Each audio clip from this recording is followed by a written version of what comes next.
Okay, I meant to pause it before to save time on the video to find it in the book. It's not done alphabetically. So the goose is about vigilance, parenthood, and productive power. So that's your focus in your 7th house with other people, Gemini, with a partner, with partners, with working with the other as opposed to self. And the meaning of it drawn upright is that this card may indicate that you are ready to take on the responsibilities of raising a family or of committing yourself to a long-term partnership. Goose brings creative and productive power and allows you to open to this power. Securing the knowledge that your relationship, family, or working partnership will provide a stable environment to act as a crucible for your creativity. The goose, with its strong attachment to its family and the ability to fly extraordinarily high from one continent to another, shows us that it is possible to be both grounded and spiritual in our daily lives. Very strong, good energy, especially when you're dealing with emotional energies, this lunar eclipse and other people. Now, the other side of goose would be the reverse side, and that would be where your south node is. And the south node is in your 1st house, within yourself. So what are the emotional issues that you are dealing with, Sag? And the first house being about your disposition on an emotional level, your inner nature, your self-image and self-interests, your motivation, your outlook on life, all on an emotional level. It's all about the self.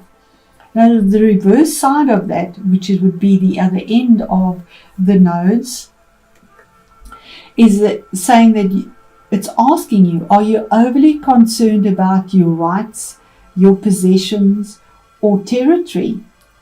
Perhaps you are too possessive of your partner. While geese tend to mate for life, many humans do not. Staying together may not be in your best interests. If the relationship is meant to last, it will thrive on mutual respect and freedom, not jealousy and possessiveness. Now, this can be any relationship. The ancient Celts kept geese for their eggs rather than their flesh. They knew it was best to keep the goose alive and productive.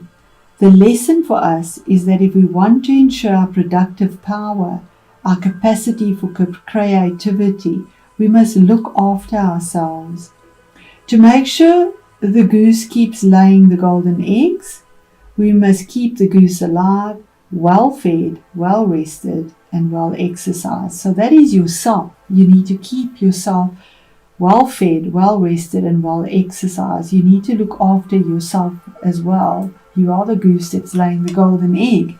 It is your 1st house where your south node is as well. So with that said, we're going to go straight into your reading. So we start off here with the High Priestess, something about a choice, using your intuition, trusting your gut feeling about something that you know was hidden. But you have the wisdom of the stars. She has the wisdom of the stars in her head, even though there's a mask there. And just going with the flow. She just seems to be flowing, going with the flow, with whatever time brings through. We don't see the curtain of anything being hidden anymore. So whatever it is, there's clarity here. This outfit she's wearing is see-through. There's clarity. You know, the universe brings this clarity through. We have the High Priestess, which deals with the moon and intuition, and here we have the sun. So the sun in Sagittarius, the south node in Sag, and here's Jupiter and Saturn. Jupiter and Saturn are together at the moment, making the changes that are there. But here we have the sun card number 19, which is a new beginning. It's a 10, 1 plus 9 is 10. Something you've done alone, individually, worked hard on. There's positivity with the sun. It brings in growth. It brings durability. Jupiter and Saturn is something that endures. It takes time. And Jupiter brings the optimism and the growth and the expansion. But here's alignment with the sun now. Finally, the planets will be aligned in the right position to bring about something positive growth. And you had the gut feeling to work with this. And for you, this eclipse in the 7th house, possibly with partners, work partners, home partners, individual partners, any relationship with the other person. And here we have the next card, which is another major arcana about, again, a 7, a sacred choice, some decision that was made to finally combine the two stuck energies that were so opposing, gold and silver, black and white, male and female. These are statues here. These sphinxes are solid, but you get them to somehow move this chariot forward from wherever it is, even though they are by perseverance and diligence, and there's success there, moving forward.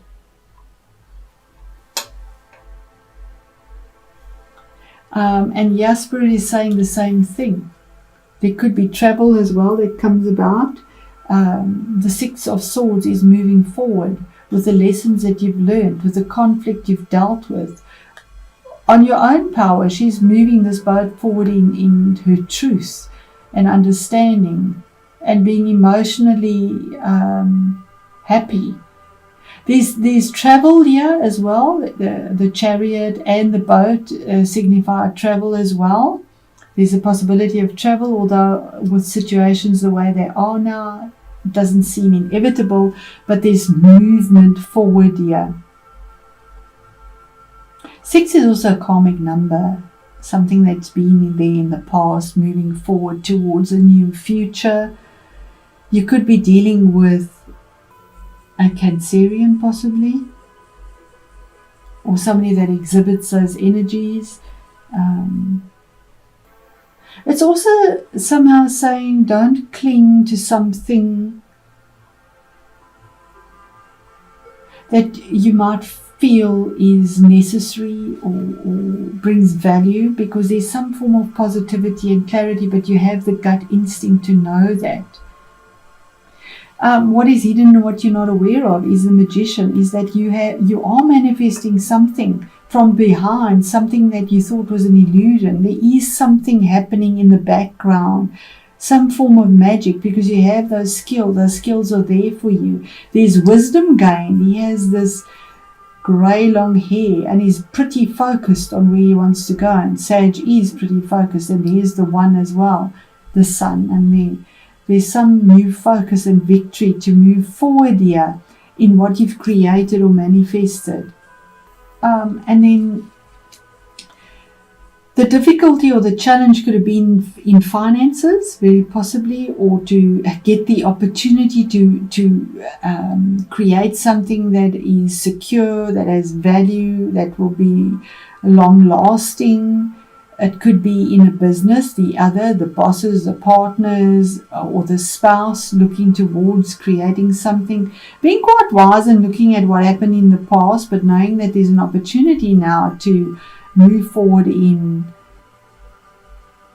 a more secure way, in a detailed way, in a tangible way. But somehow there is this sadness or regret about something that is lost, something that you've had to turn your back on, and possibly on an emotional level, because it is cups. It's the only cups that come in here, basically.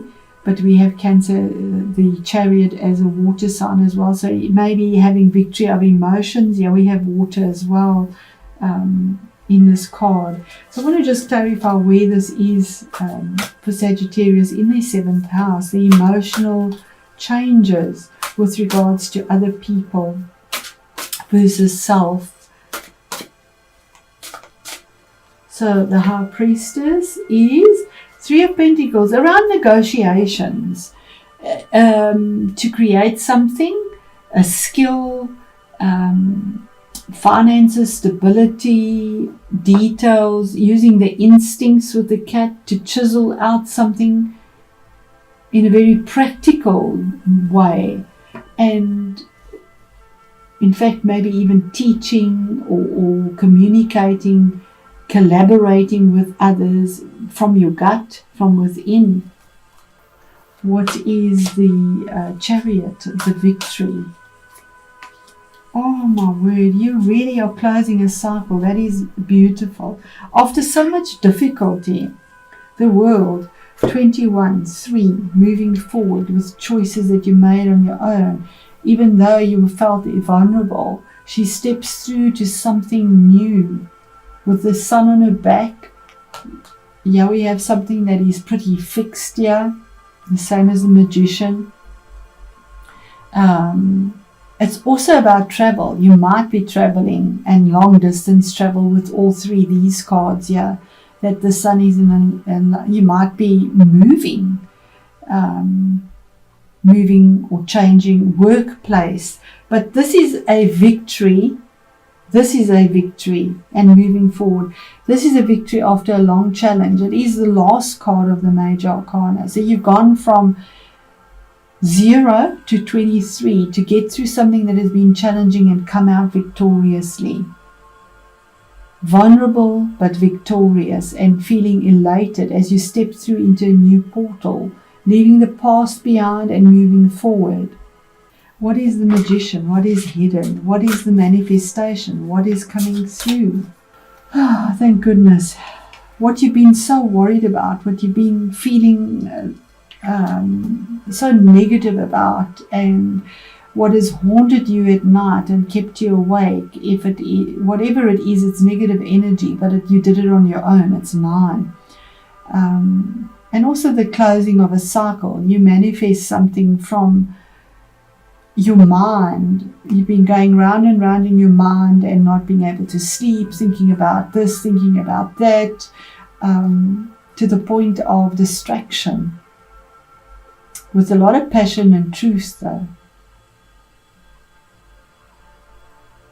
But you have now conquered that. You've manifested this significantly with some change, significant change.